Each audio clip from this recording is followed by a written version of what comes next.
Okay, we're going to get ready to go here. Thank you very much for attending. Sorry for the recent decline in streaming. Just didn't have a lot, haven't had a lot of time in the weekends to do this, but this today and then next Saturday to Sunday I should be available for to finish up this Buffalo line interlocking bit. You might remember the previous set of photos that we did. These were the 2006 Bennett Levin sponsored Amtrak Fall Foliage Festival up the Buffalo line from Harrisburg to Renovo. Instead of riding it, I was a little less employed. Oh, I had just started my job. I didn't have a ton of money at the time. I decided to chase it with a friend. We went up, and I think the first set of the photos was just us on the up trip, all the way to Lock Haven from Harrisburg. This is going to be a little less exciting, starting in Lock Haven. So we detached from the train at Lock Haven. I think it was just getting every mile out you go. It's surprisingly far from Harrisburg to Williamsport and Lock Haven. You don't realize going up there just how far away you're getting, especially when I had to get back to Baltimore. And every mile we were going out was a second mile we'd have to go back, and I wanted to hit up some of the local interlockings. This is back in the day when it was just like Christmas, and you just find all sorts of neat stuff.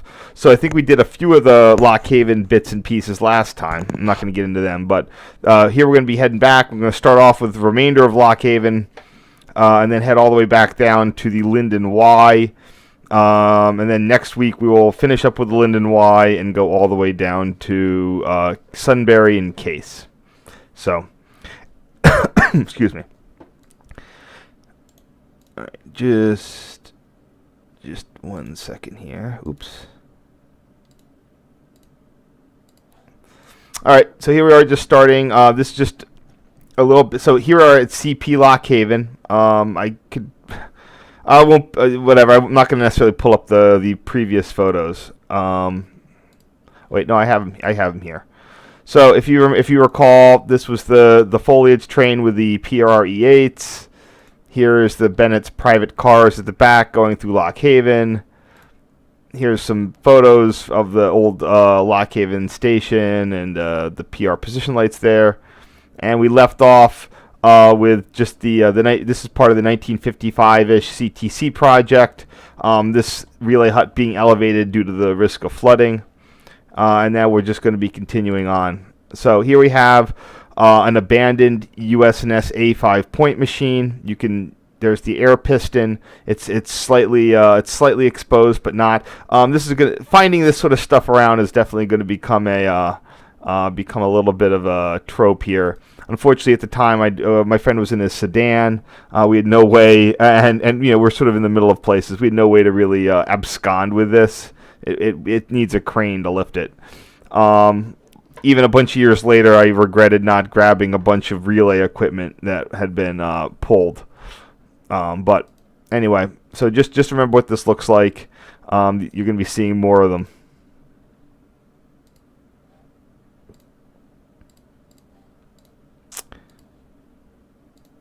Here we have more of the actual CP Lock Haven itself. Here's a diagram. It's effectively just the end of a siding. It has a little bit, what do you call it? There's a yard, There's a main line, that northern track there. We have what is arguably a very, very long siding track. There's a crossover south of town at CP Lane. Then we have CP Lock Haven, which is the north end of the siding track and a yard lead. So there's your main track there. I guess it would be the main track. Interesting that the siding track is what has the straight signal there, and then we have this other switch. So you have one turnout, one crossover, and 3 pairs of signals there. So here we can see this is the yard lead. This is the Nittany and Bald Eagle track. So when Nittany and Bald Eagle would come into the yard, they'd pass this dwarf. I think that's the way it goes. Yeah, I used to think that the dwarf was up there, but it wasn't. So it's the 6E dwarf. And then there's the 7 switch. We can see the 2W signal right there. Although, is this north or south? Probably should be railroad north. Yeah, this should be north or south. So, yeah, not 6E, 6S. I think there's a miss-up. So that's 6S, 6N, 2N, 4N. And then that's the 7 switch. So we got a whole nice array of the whole interlocking here. Sometime these signals would have then been replaced sometime around 2016 to 2018, and before that, the air points would have also been gone. So there we can see one of the compressor stations over there. Those are your northbound signals. Let's see what I can do with this.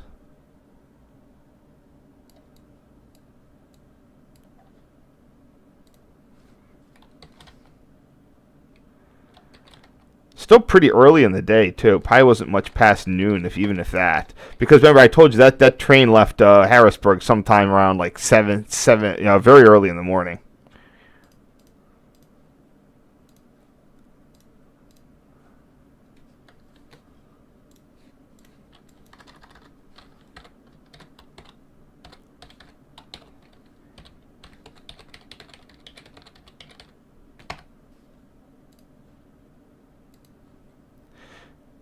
And like I said, man, if I had had my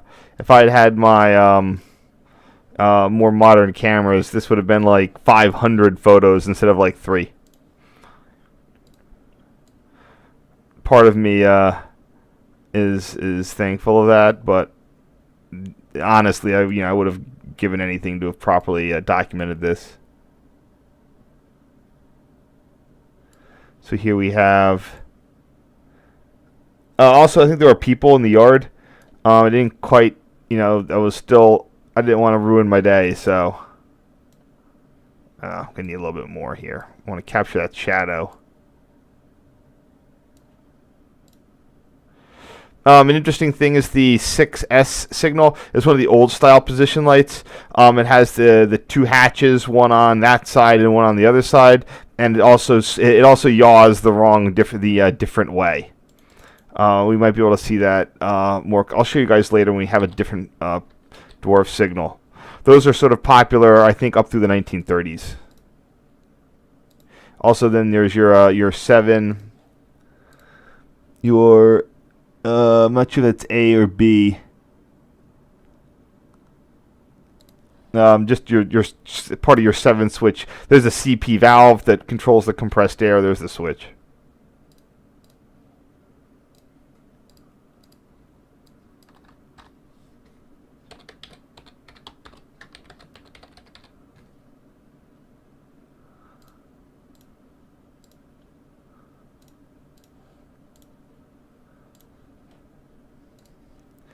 Here we have the other air plant. I think I had a picture of one. Sometimes I'm not sure why this interlocking would have needed 2 air plants, but I think it had them. And then there's the 7 switches, so sort of right there in the middle.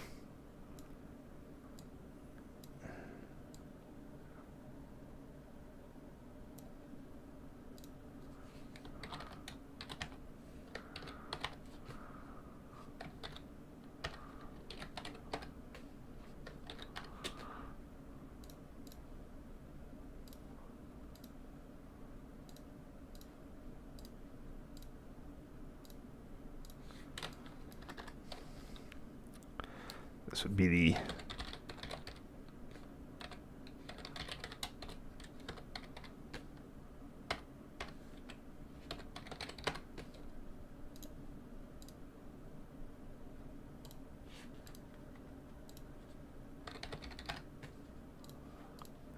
sorry. I think that was the air plant. Here we have some. I told you there are some. I saw some people in the yard. So here we have an NS that looks like an SD40, number 3365, with something behind it that's definitely being leased. NHSR, that's the. I think that's the Nittany. Let me see what that is. This is the end of the Nittany Bald Eagle. NSHR. Oh, it's probably North Shore. Yeah, it's more North Shore. So North Shore number 430. North Shore is what runs out of. It's all owned by this like regional development authority. North Shore runs south out of the old Northumberland Yard up the east branch of the Susquehanna. It's the Lycoming Valley Railroad. They have a bunch of them that are all sort of owned by the same group. It's an old SW9. And the NS unit is 33. I'm almost certain that's I have the roster up already. I'm sure that that's an SD40. Yeah, SD40-2.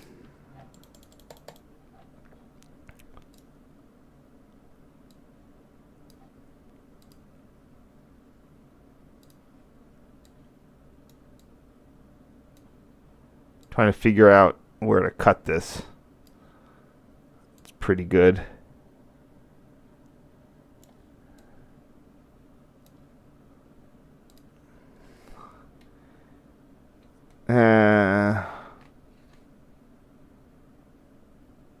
Yeah, I mean I don't get a good zoom on the engines, but you still get that nice of the hill.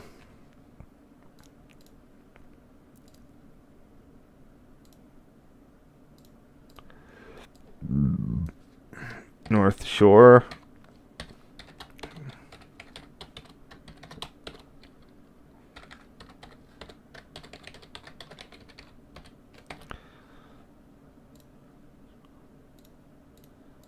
I forget if the Nittany Bald Eagle is part of that regional development authority. Yep, here we go.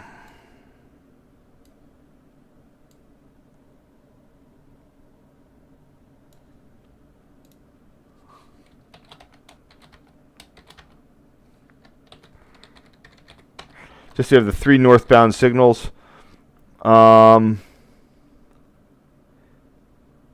Yeah, without a picture down the internet. I mean, I can always pull up something to see how they've realigned it. We should have some extra time today because it's gonna be a short set. But anyway.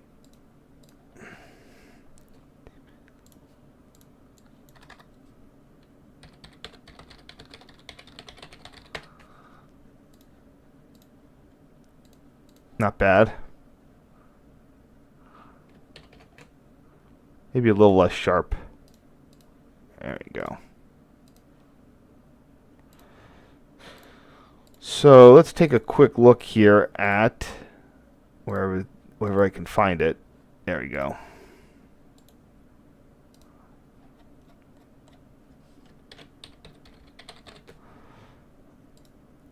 So in 2018 is when I went up to the old Buffalo line for the northern section.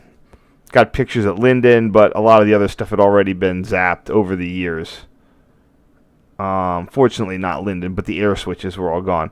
However, this is what you have at Lock Haven modernly. There's that 7 switch, so that's still in place. There's the 1 switch. So NS definitely realigned it to give the main track preference. Now, the funny part is, like I said, this is totally geared up for like normal, but the signaling above this point's gone. So they have clear indications available in all these signals, but everything that these are going to show is going to be a restricting. The word came down that coal's fucked and no more investment. Because that was, end 171, that's effectively like yard limits or like a DCS type of thing. So yeah, it's all for naught, but and it does look like they might have realigned that, but I'm not entirely sure. Yeah, I think that 1 switch would have been him there, but anyway, just scratching an itch there. All right, so this is another big. I can't believe I walked up to this thing, but only got 1 picture of it. Because again, in this photo set from 2018, I've like 100 photos from this location. Here it is. This location. I mean, it was a ways down the tracks too. I think that I wasn't even the one who wanted it. I think a friend of mine wanted a picture there. No, that's not the one. This is another beautiful signal bridge on that long main track controlled siding sort of thing. So here in another time, many, many years later, 12 years later, hold on.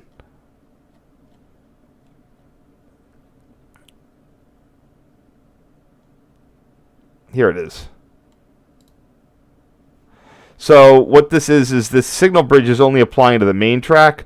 This track here, that's a scale. So this is just the same place. This is, I think, early in the year. This would have been in early March, and this is in, of course, October. Looks like someone actually applied some additional paint. Oh, they repainted the signal. Yeah, NS did do a couple odd things. They did do some repainting in the years before they ripped it all out, which is, I mean, I don't know. I feel like that they were, maybe someone there was just sort of, maybe they had a fan on staff that felt like, colluding with the employees to get some additional hours on an easy, fun job.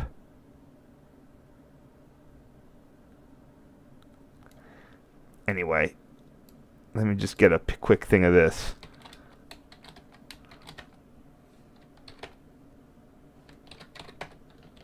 Less red, please. There we go.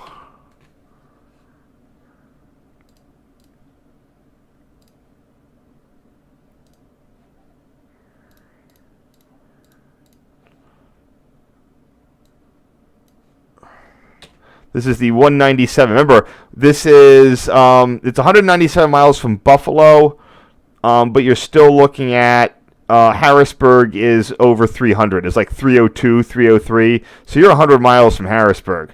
This is not an easy place to go to. I mean, it the hours, you don't notice it when you're doing stuff, but you notice it when you got to go back.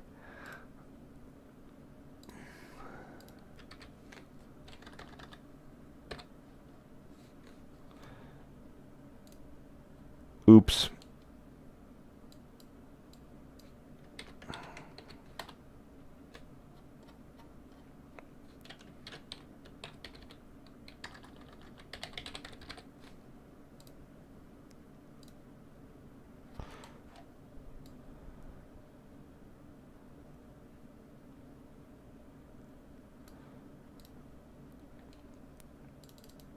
Okay, I can just do this.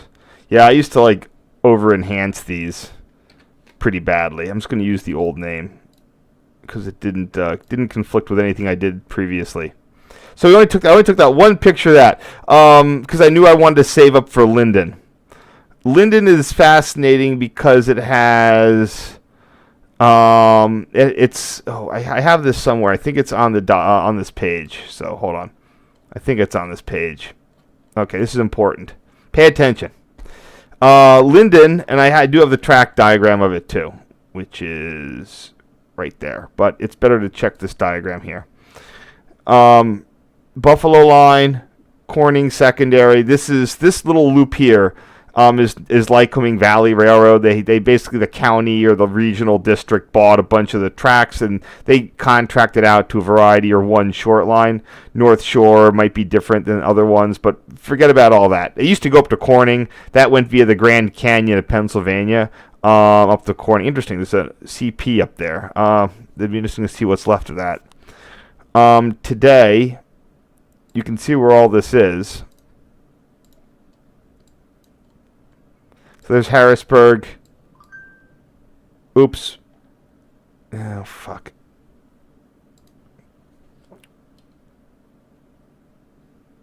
Do I have another one? Oh, it's 1 second.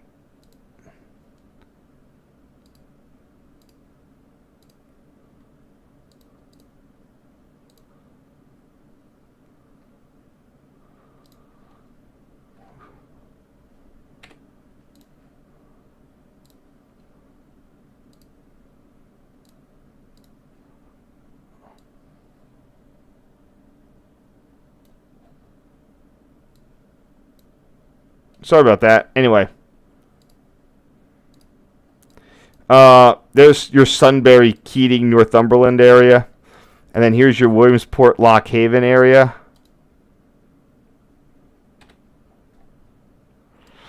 So where the Linden Y is right there at the far west side of everything. Huh, the New York Central repair shops are still there. I bet they're used for car repair. Yeah, they're used by somebody. No, steel fabrication. Okay, anyway, sorry about that. The PRR had a loop. The main line ran south of the river, and the PRR had a loop through town. And this was the farthest reach of the Reading Railroad too. So all of that stuff, Reading, PRR, there's all these little bits and pieces of it that got cobbled together in what today is sort of the Northumberland zone. SEDA-COG, Joint Rail Authority. That's the one who owns all this stuff. They own Lycoming Valley, North Shore. At least they rent out the contract to them. So this is at the far end, and it was comprised of 3 interlockings for this Y. It's a fully interlocked Y. South Linden, Linden, and CP River. At the time, CP River extended the entire length of the truss bridge across the river. Today, it's been, as of 2008, it's been cut back, and then since then completely resignaled. But anyway, I hope that. Sorry to dive into this stuff, and I'll check the chat for questions in a second. So here we are at this Y, and then this is going to be one part of South Linden. Now this diagram's out of date. This siding track was removed from there to there. So instead of this coming in, this is an independent siding, and then CP Linden has two switches.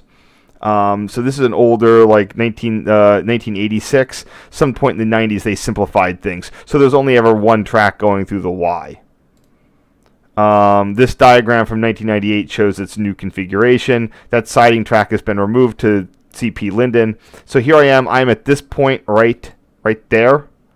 And that's going to be the 206L. See, I should have used the RL for the other one. I didn't check it out what it was. It doesn't tell me on this one, so oh well. The 206L signal going into the Y.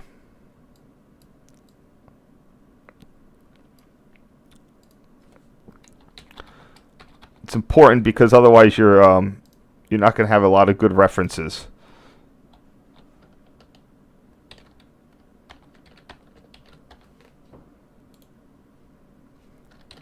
Or 206LA signal, I should say.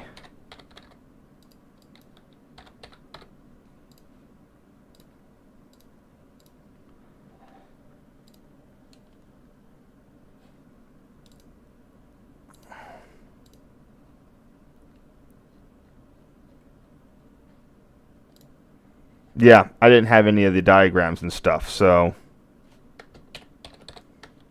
Did it say S Linden or South Linden? South. Okay, fair enough. 206LA.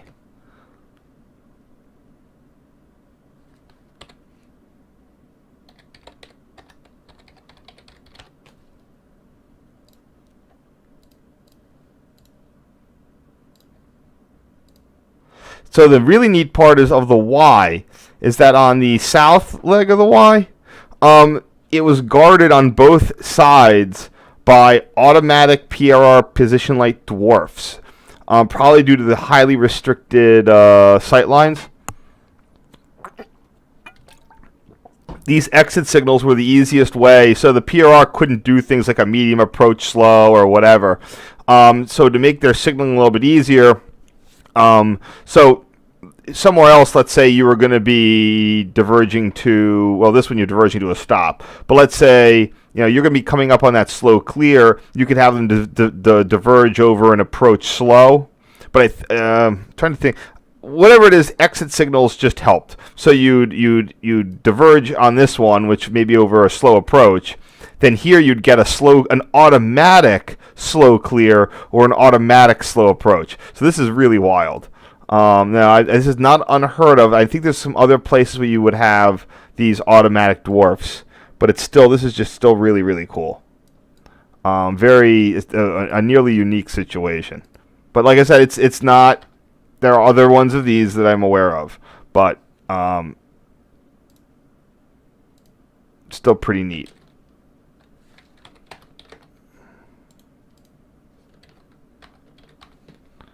Okay, there we go.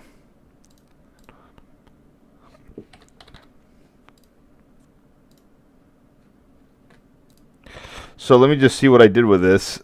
That's why I have these other ones up from 2018, because I have a better handle on the naming conventions. And they were both there through 2018. I've already given away that there's two, unfortunately.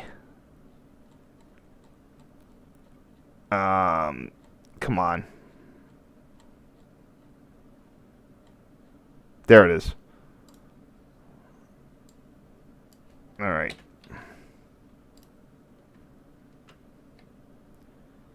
I need to make sure I don't have a collision with what I've already done.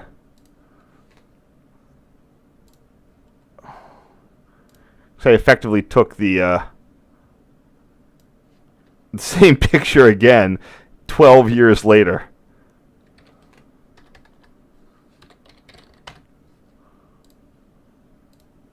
All right, that looks good.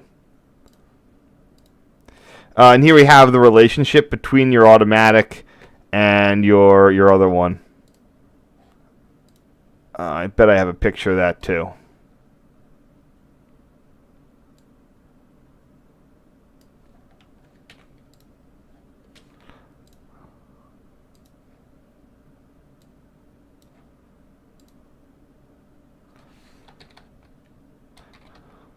The neat part is I was with a different friend when I came up the other time.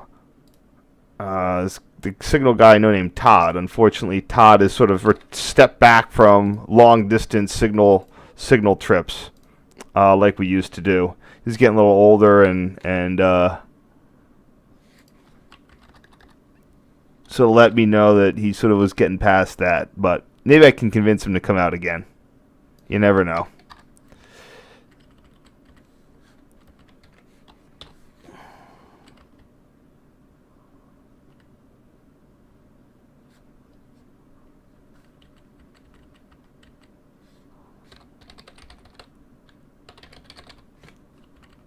Sorry, I'm just making sure that this file name doesn't collide with the future. Yeah, I have no idea. Both of these interlockings, despite being in the middle of nowhere and only having like one or two switches each, were still air plants, which was just fantastic. This is the 205 switch. This is the A5. This is an in-service A5 point machine. Man, the PRR's commitment to air plants is just phenomenal. There's the air line behind it that would run it from the compressor station. Part of the advantage is that in the 1950s, it was highly unlikely that this area had reliable mains power. That's something that you don't quite take for granted of why were compressors and stuff big back in the day, or air plants, even in remote locations. It's because either, let's say you did not have, let's say your power, you just didn't have a lot of watts available to you. An air compressor can be run at a low rate, and it's basically a battery. It's an air battery that you would be able to run that compressor, build up the air charge, and you wouldn't need to pull a high peak load current through either railroad supplied power or, let's say, your local utility or whatever it was a little flaky. Primarily, it would be rail supplied power.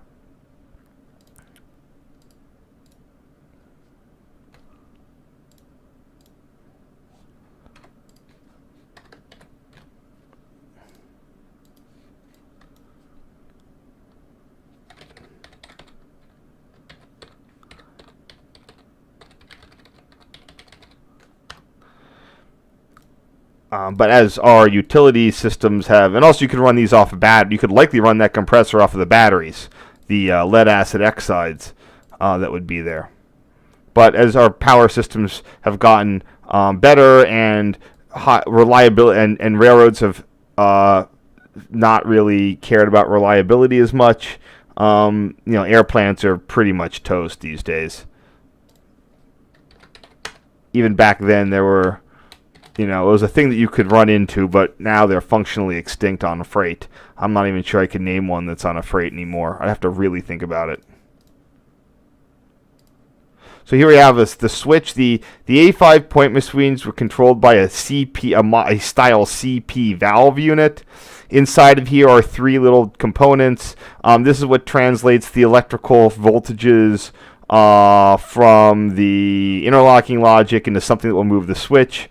I used to have access, I'm sure I've mentioned this before, I used to have access to a website that was an old Union Switch and Signal sort of employees web forum that ran. It's like that Beautiful People's Club from Seinfeld. I got into it briefly once. I could never sort of and once I lost. It was on a dynamic IP home computer server, and so I sort of once I lost. I just one of these days I just couldn't get back in. They couldn't get the update to the new link. Anyway, a lot of the work for early power interlocking technologies that weren't a lever frame was finding a way that the correspondence of your power machine levers would correspond with the actual points. I'm sure I've said this before, but and once you had SS protection, when relays got a little bit cheaper, and you could have switch signal protection. But before that, there was a lot of how do we infer the position of the points without having to spend too much money on more relays.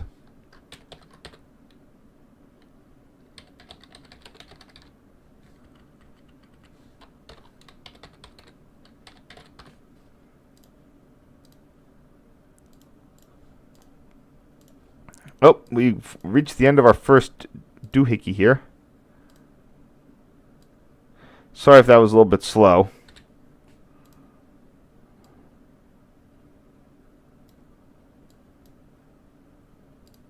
I think that I saw a whole lot of conversations in the chat, so I'll just try to hit that.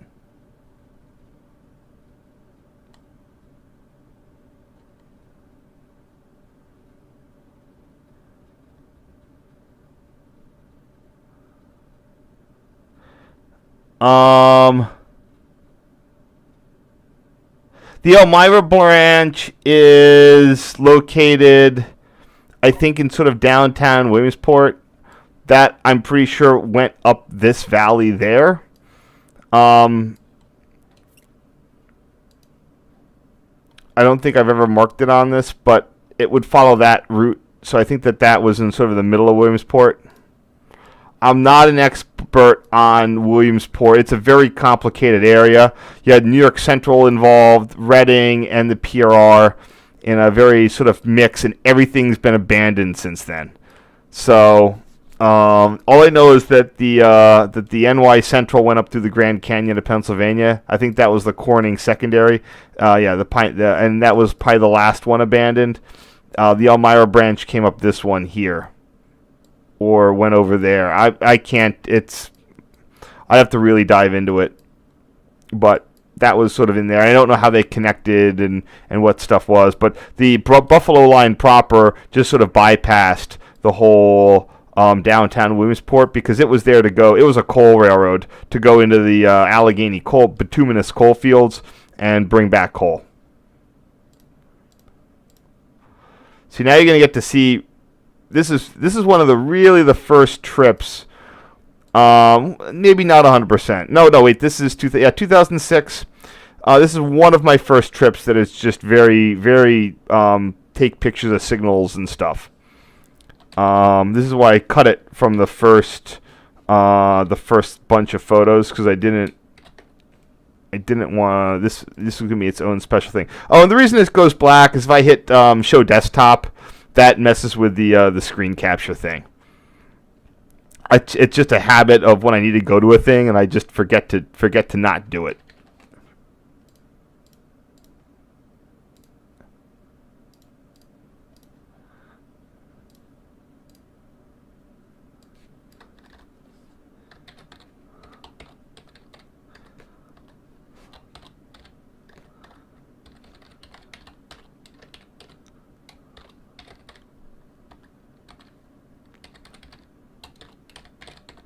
So this we have the what's left of South Linden interlocking, just a single switch. Everything's been realigned, and you can see from this original one. Oh, sorry, that's not even the original one. Just that bit. See, this one shows a dwarf for that 206L, and that's what I bet that siding had a dwarf exit and then the main switch, and they just sort of just rewired things.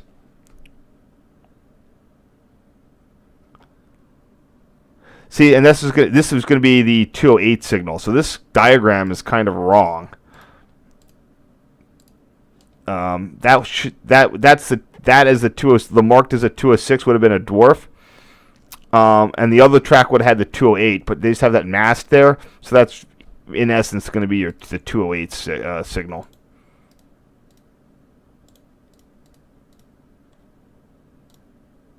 Okay, doke. So, hold on. There's a story that I need to launch into at some point, but I'm not sure when to do it. You'll notice, again, these relay huts look very familiar. There was one at South Ferry. There's one at North Miller. There's one at Lock Haven. This was one of the this is one of the PRR's very few CT or one of the PRR's relatively limited CTC projects.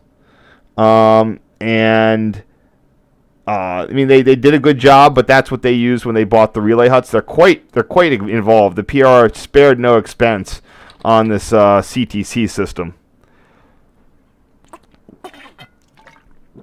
Also note the power supply, your split phase 240 volt power. It looks like a very 1950s installation there. And then here's your air plant. Air plant, make it sound fancy. It's a compressors in there and your air reservoir. The systems would have 2 levels of low air alarm. That, let's say you did have a power failure, your pressure begins to drop. It's normally run at 90 or 110 psi, and you have a warning. Your first low air warning is at 45 psi. Your second low air warning is at 20 psi. And the dispatchers have or had procedures that they would engage in at each of those levels. Oh wow, the new signals are already going up. Yeah, you can see the reason the old signal was all the way. It was this switch had been removed, but the old interlocking limits were still there.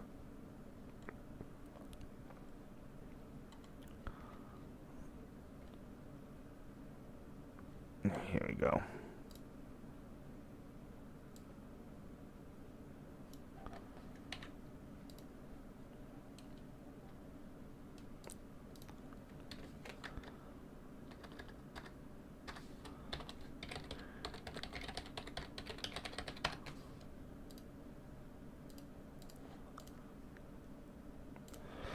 If we head to the overhead one more time here, zoom in on the Y.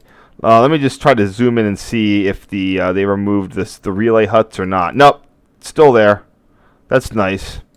But you can see where the new how everything's just newly arranged. The question is this all? Did they just put it all into one interlocking limit? Oh, they did. Oh, they did. That's interesting. Wait.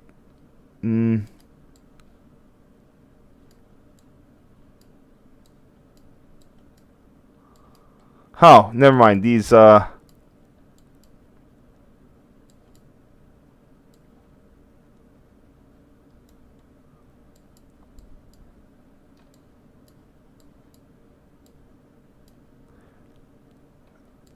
you can see there's the airline is still there, so I'm not sure these overhead pictures are up to date. But there's the airline, and it goes all the way to, because there would have been a switch right there. So in the original configuration, first switch was there, and then off the siding was another switch to the Y. And then the position lights there. So I think this is before all that stuff went out of service, because I can see all the signals still hanging around. Yeah, this is before it was resignaled. All right, yeah, and here we have the end of the, we have part of the end of the air tap. This is where it's going under the tracks to serve, to get to the air compressor. unlike other stuff, I did not see an engine tap, and I'm not sure there's one listed. Those were, I've only ever encountered one, although they were quite prevalent in the PRR era. They sometimes might have been put. Engine taps were a way that you could power an air plant from the locomotive's compressor. So you'd hook it up to the air line of the locomotive. You could pump the interlocking back up in case of some sort of major power failure or something.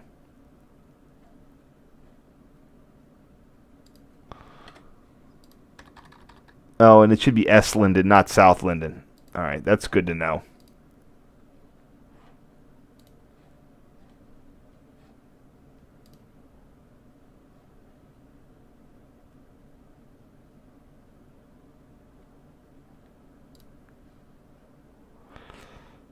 Yeah.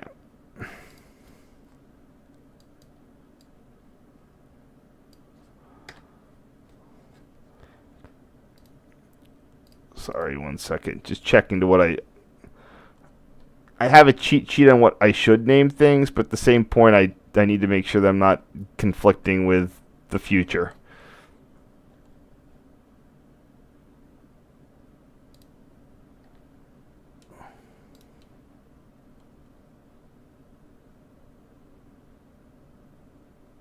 No, I don't think I am.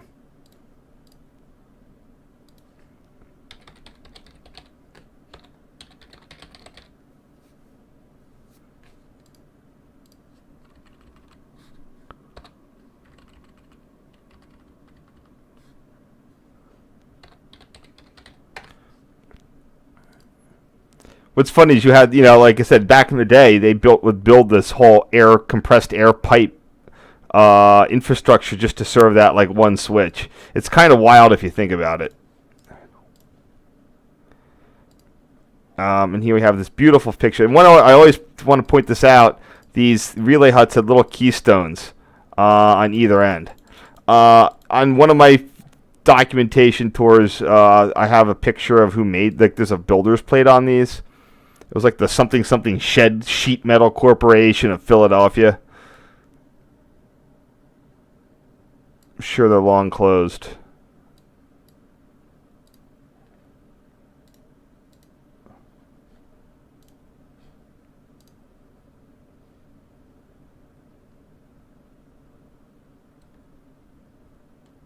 Huh. All right, this is my my name one.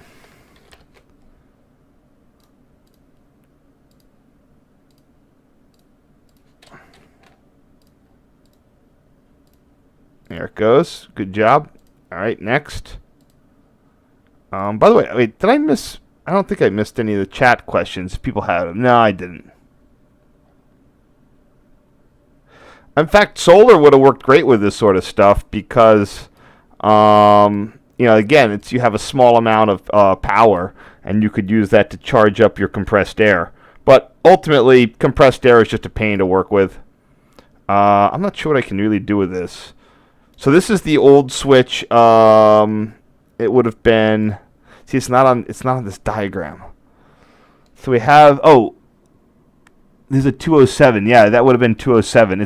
They forgot to delete the switch number for the second switch off the diagram. So yeah. So this was the CP valve and tap for the old 207 switch.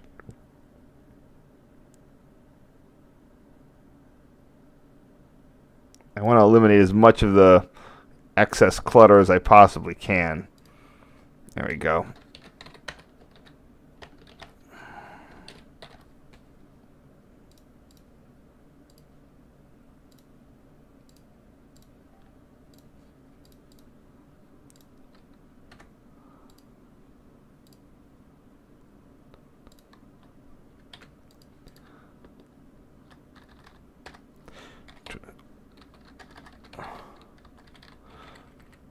I guess this would be the old 207 switch.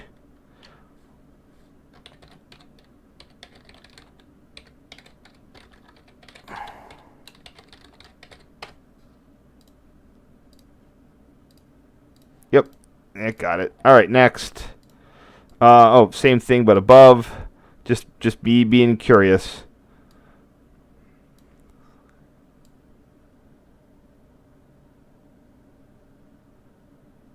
This was just a really nice opportunity to, because there's city rail fanning and rural rail fanning, and in this is definitely the rural rules applied. You can just sort of go out there and no one's going to bug you. So I was using the opportunity to get a closer look at some of these things.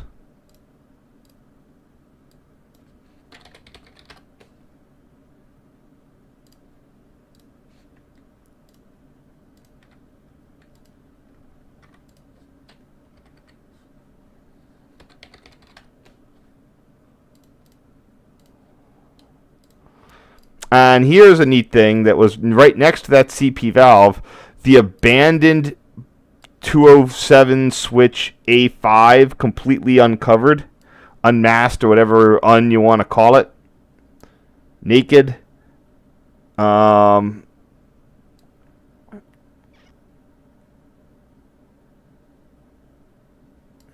here we go.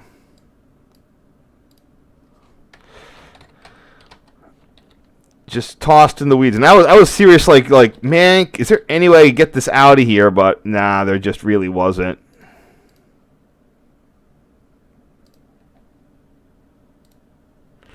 Now the neat part was that when I went back 12 years later, it was absolutely still there. So that's cool.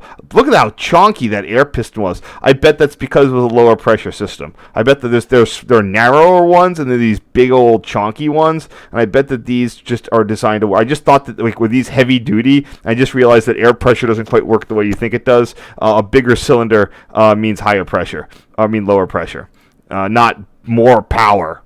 But this is what the same situation. There's the old box. There's the airline. Here's the 207 switch. Looked like in 2018 as compared to 2006. Just a neat thing of I don't usually get to have the two different things up for you. So I don't know how long this has been sitting here, but the 2006 version did look a little bit. No, that's still pretty rusted.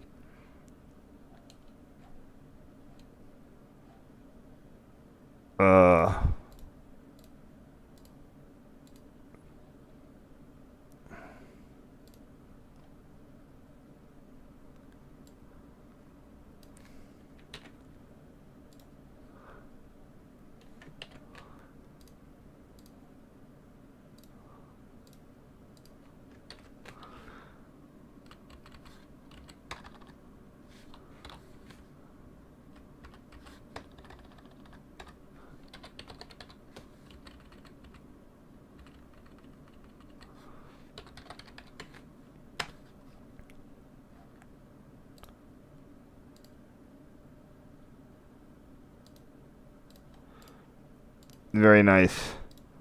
And then here is just a close-up of... So the A5 point machines are remarkably simple compared to an electric. So what you have inside of them is there's your circuit controllers, and then there is just a simple... it takes the... it's sort of a little bell crank thing that converts the in and out version of the air piston into up and down or side, it just turns the force 90 degrees in a reliable way so that the points are locked. I'm sure there's something in there that's almost going to be like a rifle bolt so that the switch can't, if you put force on the side, it's completely locked, but if you apply force in this direction, then it will swing open. And that's where your technical innovation, because otherwise you just use a bell crank. I'm not going to crop this. I'm just going to make a narrow one like before. I try to avoid doing that, but sometimes it's necessary. It's my shoes are in the picture there.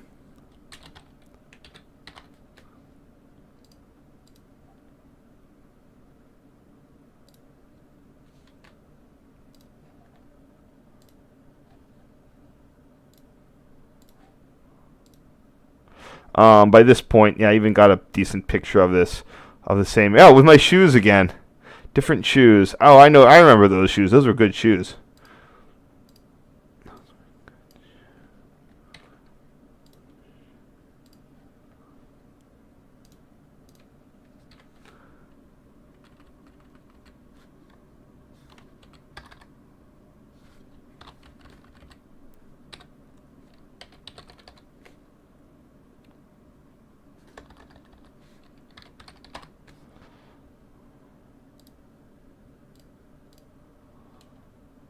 Hmm.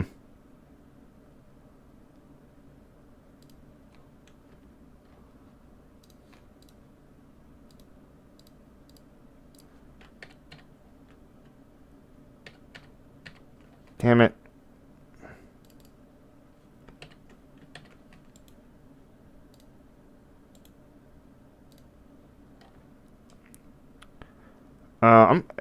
Upon further review, I think I can get away with just not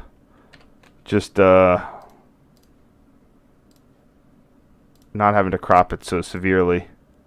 Yeah, that's fine. All right, there we go. I'll leave the shoes in it. And here a picture, a close-up of the air piston. And the neat thing here is that they have this neat little interface. It's like a little mushroom. It sort of fits in. Again, it lets you be able to take that in and out without having to use tools. I've had a couple of situations where I've been like at Thorin Tower, and they just had one of these randomly there. And I mean, not I've actually been like officially invited to Thorin Tower, and they've had one of these, and I really should have grabbed it, but I've had a couple of opportunities to grab one of these, and I just never have, and I really, really, really should have, and now I feel stupid that I didn't. Sometimes these pistons are just around. All this stuff is just super heavy and adjustable, and you got to keep it. You can't put it on anything because it's too heavy.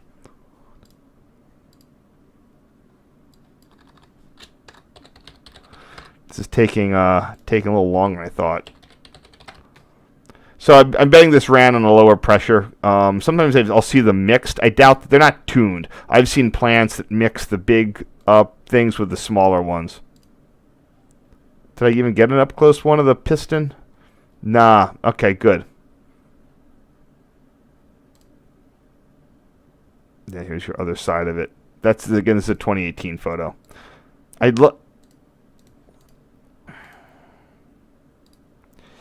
Finally, we're at the far end with the 208R signal.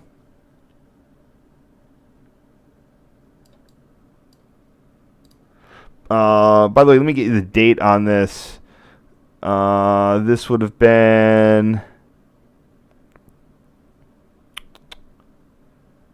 1960. Okay, so I thought this was a 1950s installation, but it's not.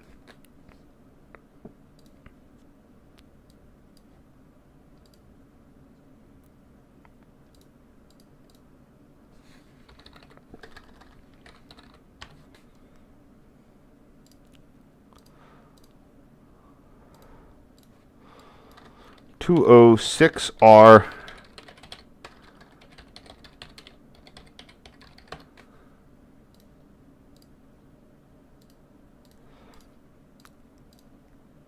This is where I definitely have to not conflict with the namespace of the 2018 exhibition. But my 2018 exhibition had slightly different lighting, so you can check how the difference is. Well, the farm field, of course, isn't producing, but this is the difference over all those years. Did they get a repaint? Looks like this did get a paint job at some point. Yeah, that's much less rusty than the one I encountered. It wasn't a recent paint job, but it got one. Just shows you how this is not looking. This is not looking like fresh paint here.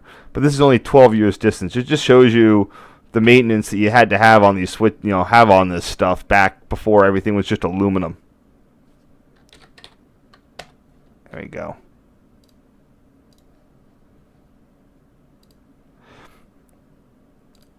Nice view from the front.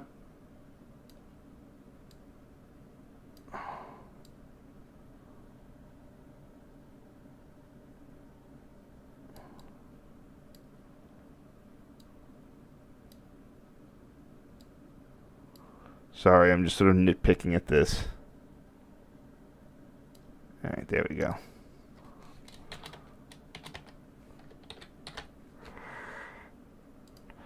These were lit, probably again because by 1960 the PR wasn't trying to power this with batteries.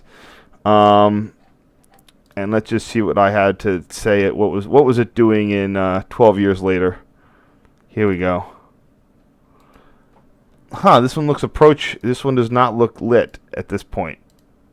Oh, no, it was. Also, this is one of those things where the PRR did try to use the new red. This is one of the. It was installed with the red lamps originally. That was their big thing on the boss line. Yeah, this did get a nice paint job at some point in the intervening time period.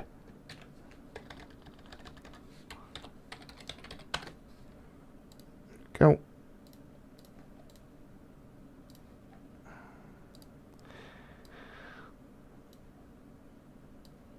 There we go.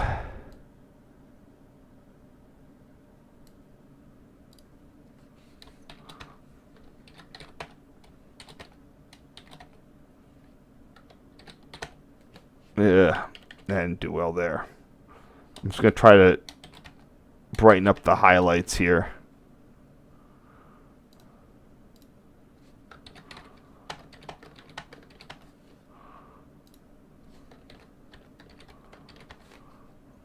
There you go. That'll do it.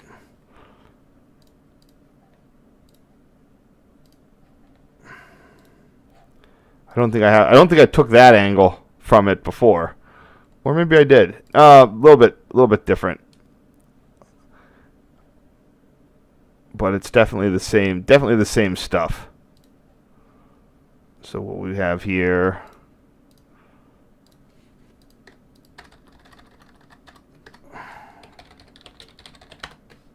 Okay.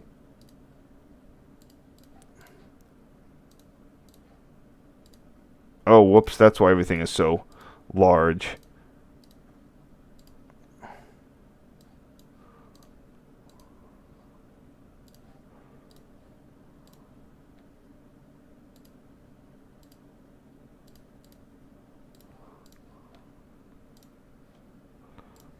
All right, that's second part 2 of today.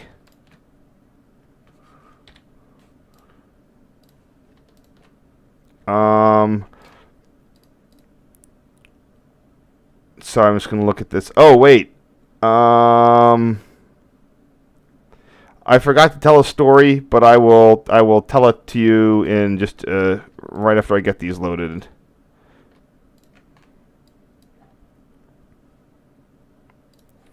Would you have any questions here?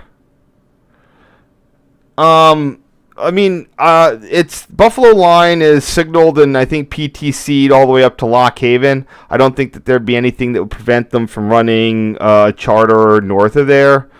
The major issue is that Amtrak just sort of got out of that business. Yikes, it's late. I have 2 covers of A5 switch machines. One I grabbed from CP Jersey. That's a story. The other one I found in the woods at Winslow Junction. They're bigger than you think. Way bigger. The valve assemblies, no, those are in use by Amtrak. Penn Station's never going to get rid of them. And there's a couple other places that are going to have them. DC Union, for example. So let me tell you the story that I forgot to tell you. This is involving that relay hut. When I was there, that's where I heard the telephone ring. And let me know that there were bell phones in these. Sorry. That I heard a telephone, a Bell like 505 telephone ring in that tower, that hut when I was there. And then later when I was doing years later when I was doing web searches and I saw the CP South Miller is like a Googleable phone entry. That's what made me do the whole video with calling the signal hut on a cell phone from outside. Which was just, and I got it to work. I tried it once before and it didn't work. And then I did work. And it was amazing.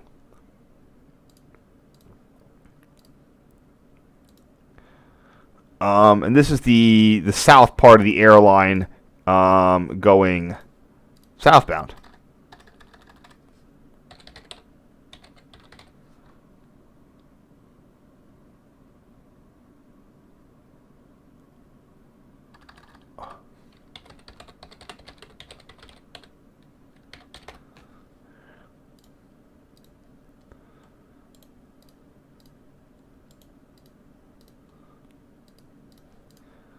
You get to hear me ramble on about pneumatic interlockings. Have a nice close-up of the South Linden air plant.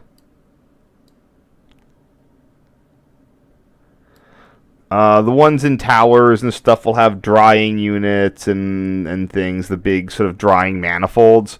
These were just, every so often they would have like a little, like a salt-based drying unit to get the water out. Because, you know, pneumatic systems, the moisture bedevils them to no end. But hold on, what are we doing? Okay, S. Linden, this is the air plant. There's only one air plant at these ones.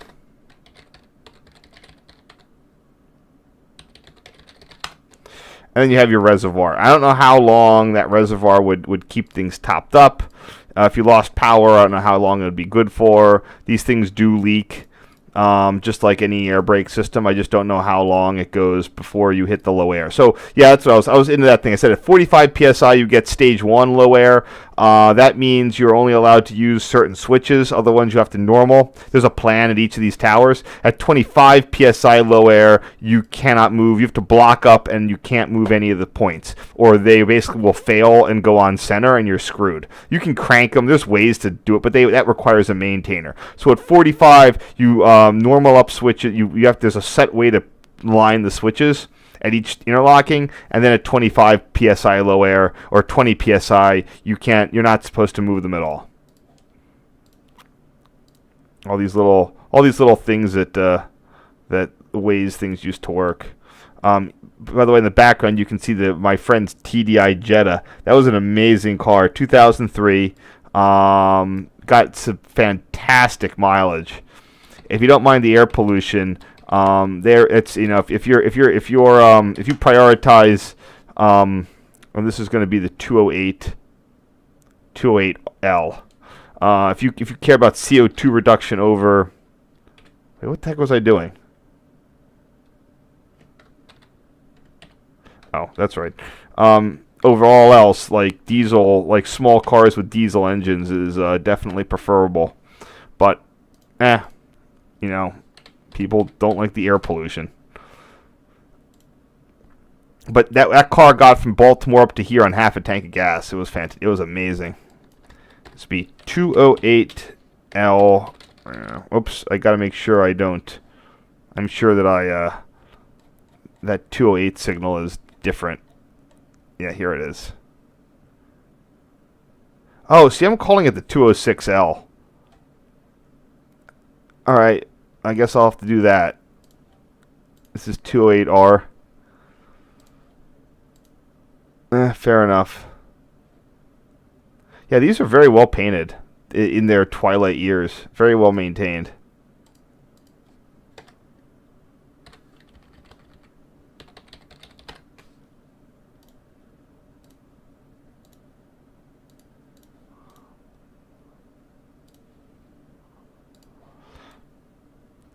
And yeah, you're glad that you're not listening to me stream as I go through 500 photos of this, because that's what my life is today for the modern stuff. I was just got another set of photos on the Hudson line, like this past weekend. Interlockings look like they've lost their searchlights, but the intermediates have not, because they're eventually going to go rule 250, 562 there with cab signals only. So Amtrak's not bothering to replace the intermediates, but there's no new signaling up at those intermediates. So we're going to see. It might not be. I mean, this is one of those slow burning projects that's really been going on for like a decade now. 206L.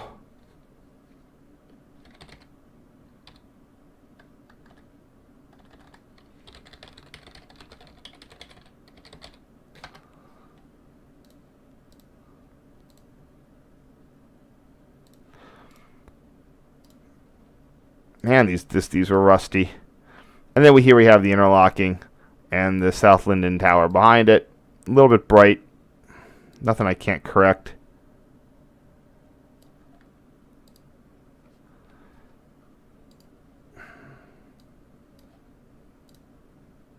Yeah, that's why I need to crop before I mean... There we go.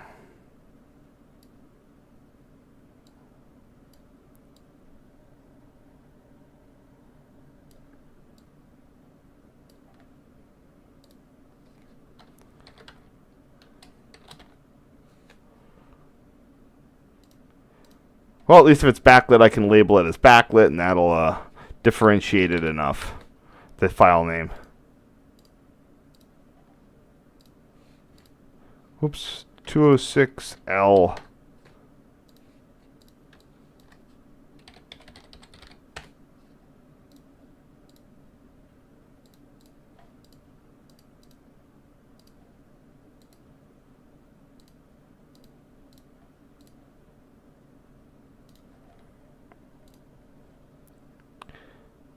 Yeah, this is, and again, this is what it looked like 12 years later. North or Linden interlocking at the north leg of the Y featured the signal bridge because, like I said, there used to be 2 tracks here, and only of the 2 tracks, only the track that's still there, not the one that's gone, was interlocked with CP North Linden. So that's why you had the signal bridge I'm sure at one point it probably had more signals. But today that second track was gone at this point, so that track just governed this. The signal bridge just governed that one.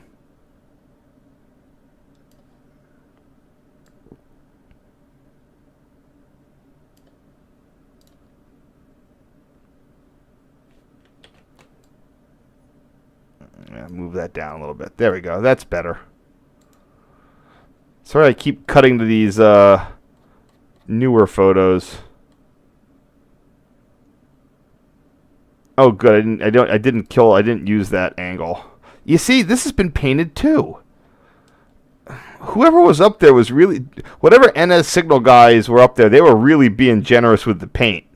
On the last years of this equipment's life, they were going above and beyond to keep it nice and painted. So hats off to them.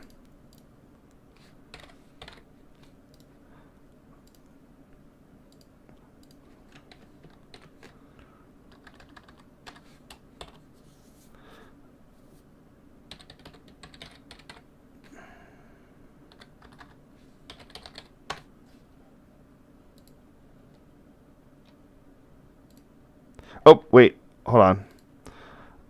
That is the 216 RA.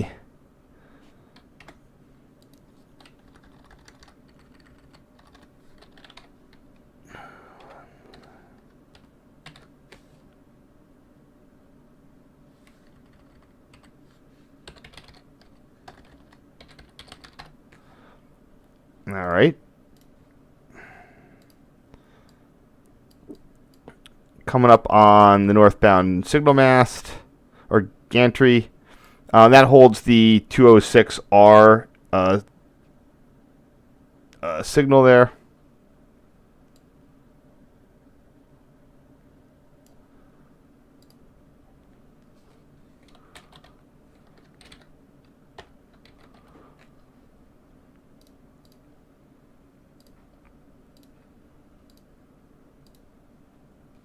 Not sure if this is sort of definitely lined up on it oddly here.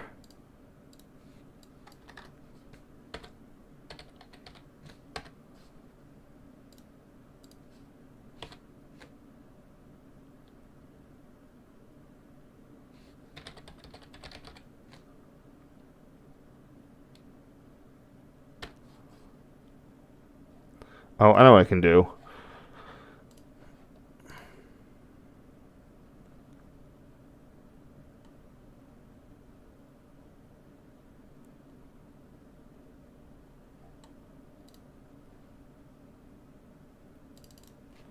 Yeah, I'm just going to use the old name for this one.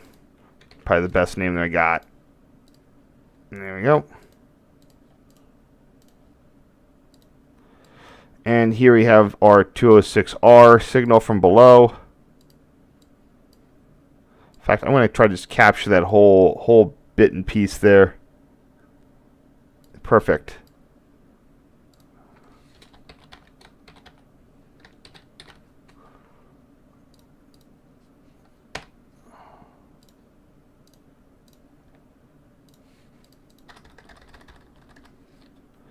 Not 206, it's 216 R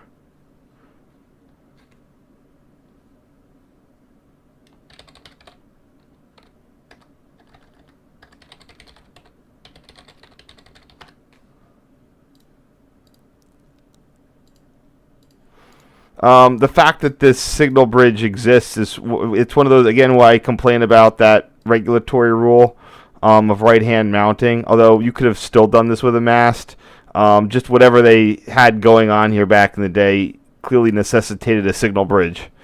So, of course, with the way NS and CSX will just randomly put up cantilevers and whatnot at the drop of a hat, it's not like today is completely barren, but you did get a little bit more interesting configurations.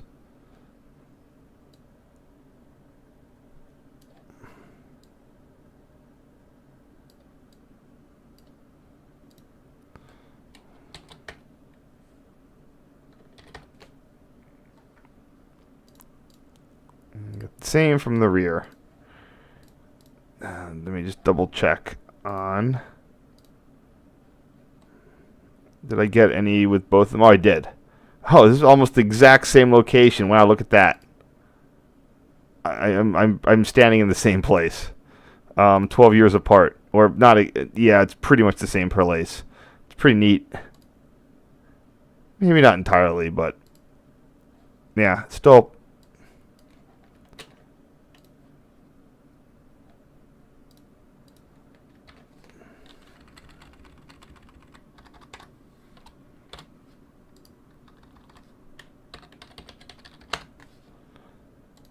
Sorry, I'm sort of running out of stuff. You got the best story of when the phone went off in the other one. And again, here we have the same sort of shed with the keystone a little more visible. There was a dog here that was just going nuts the whole time, and it was really irritating. You never want someone to come out and ask what you're doing. At the same point, I've never had someone come out and ask what I'm doing. One of the trade-offs you get in the rural zone is while people will shoot at you if you come on their land, they're not going to really care what you do on on like some corporate, on the railroad. That's not their problem. None of their business. In a suburb or a city, man, people just will they'll call the cops at the drop of a hat. So you take the good, you take the bad. Oh, hold on. You just gotta know how to deal with this stuff. Oh, good. All right, not gonna have a collision.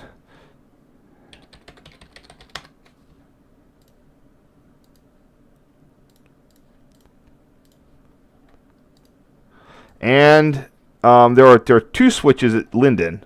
So Linden's there. It's the end of the Y and the start of the siding track.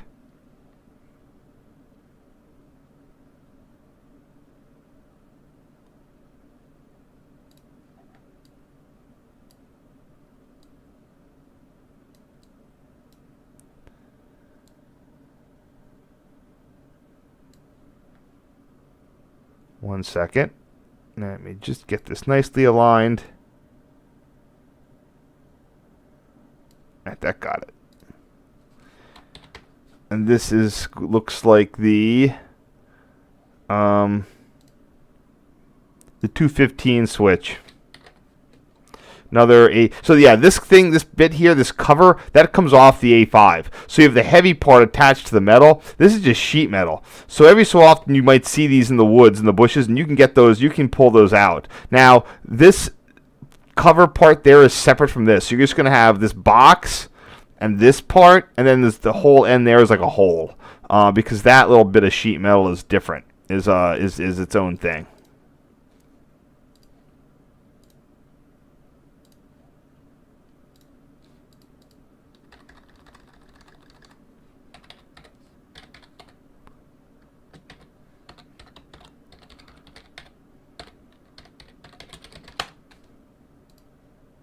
And again, I apologize if this is a little more dull than my normal stuff. We're down to the last thing today. Just a nice picture of Linden here, or Linden, the relay hut.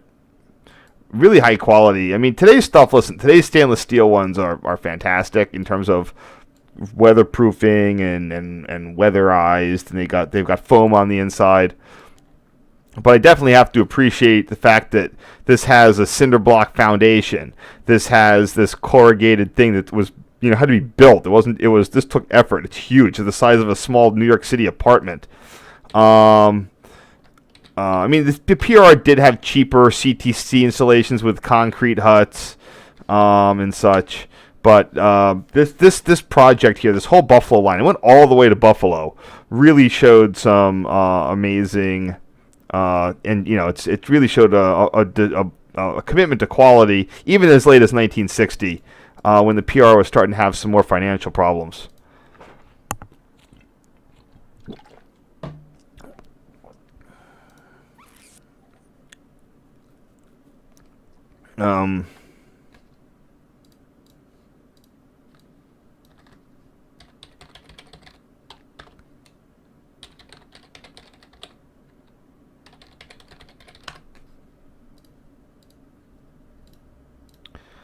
Yeah, there we go.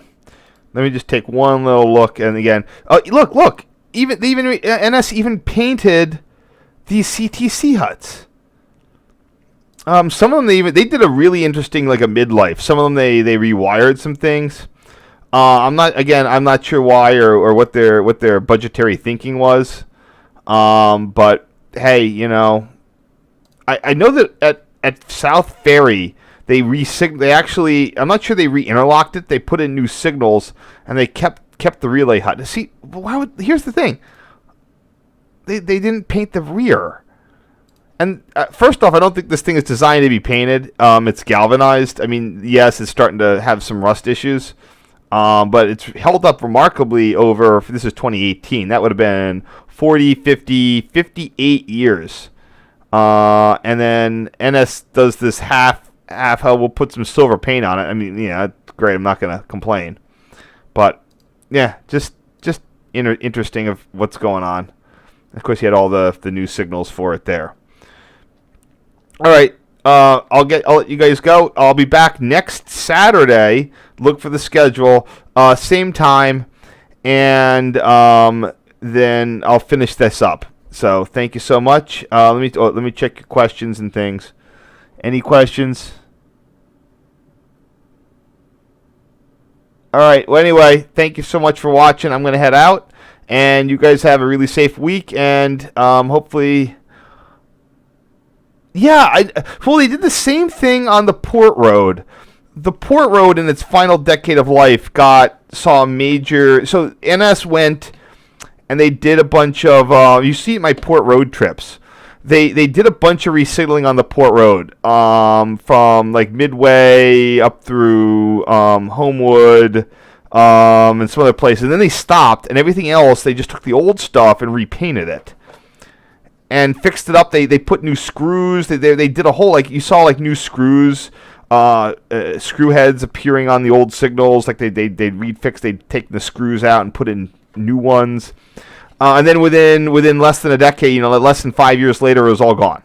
So I don't know what they were doing. Maybe they just had extra money in the budget.